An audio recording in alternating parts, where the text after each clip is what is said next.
ورحمة الله وبركاته نحمده ونصلي على رسوله الكريم أما بعد أعوذ بالله من الشيطان الرجيم بسم الله الرحمن الرحيم يا أيها الذين آمنوا إذا تداينتم بدين إلى أجل مسمى فاكتبوه وليكتب بينكم كاتب بالعدل صدق الله العلي العظيم وقال النبي صلى الله عليه وسلم يغفر للشهيد كل ذنب إلا الدين أو كما قال عليه الصلاة والسلام মন্ডলী সমস্ত প্রশংসা সেই মহান স্রষ্টার জন্য যিনি উপাসনার যোগ্য।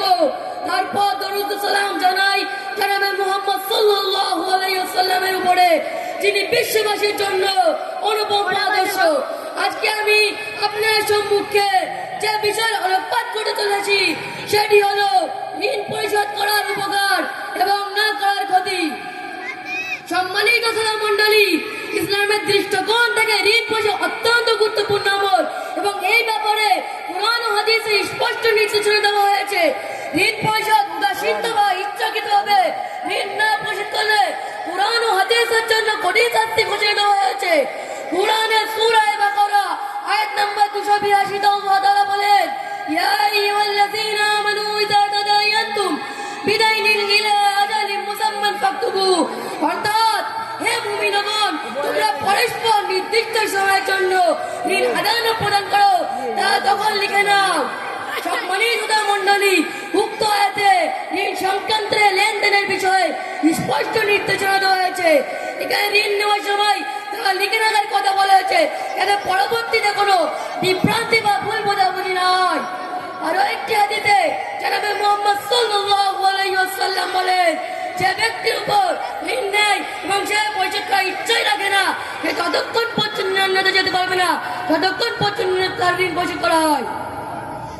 অপর একটি আয়াতে আল্লাহ তাআলা বলেন, ইয়া আইয়ুহাল্লাযীনা আমানু আউফু বিল উকুদ, অর্থাৎ হে ঈমানদারগণ, তোমরা অঙ্গীকার পূর্ণ করো। আর আমরা জানি ঋণ একটি নির্ধারিত সময়ের জন্য আদায়ের অঙ্গীকার করা হয়েছে, তাই ঋণ পরিশোধ করো এক ধরনের অঙ্গীকার পূর্ণ করা। তাই সুতরাং ঋণ না পরিশোধ করলে অঙ্গীকার ভঙ্গের ন্যায় গুনাহ হবে। সম্মানিত মন্ডলী, আরো একটি হাদিসে জনাবে মুহাম্মদ সাল্লাল্লাহু আলাইহি ওয়াসাল্লাম বলেন, যে ব্যক্তির উপর ঋণ আছে এবং সে পরিশোধ না করে মারা যায়, সে ততক্ষণ পর্যন্ত জান্নাতে প্রবেশ করতে পারবে না যতক্ষণ পর্যন্ত ঋণ পরিশোধ করা হয়।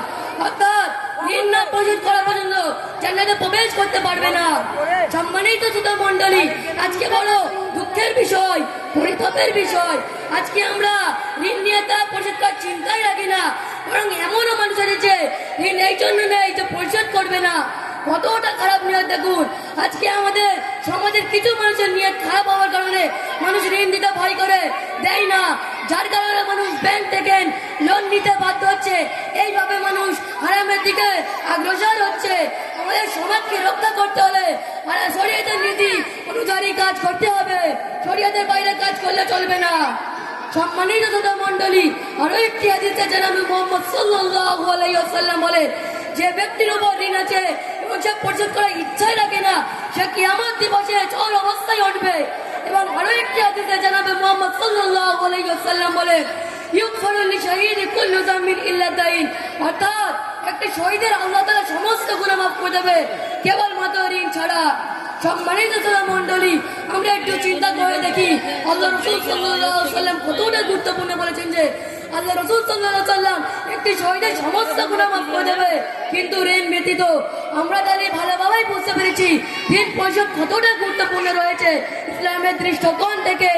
আমরা আজ থেকে নিয়ত করে যে কারো থেকে ঋণ নিতে থাকলে যত শীঘ্রই পরিশোধ করে দেবো ইনশাআল্লাহ। এই বলে আমি আমার বক্তব্য এখানে সমাপ্তি করলাম।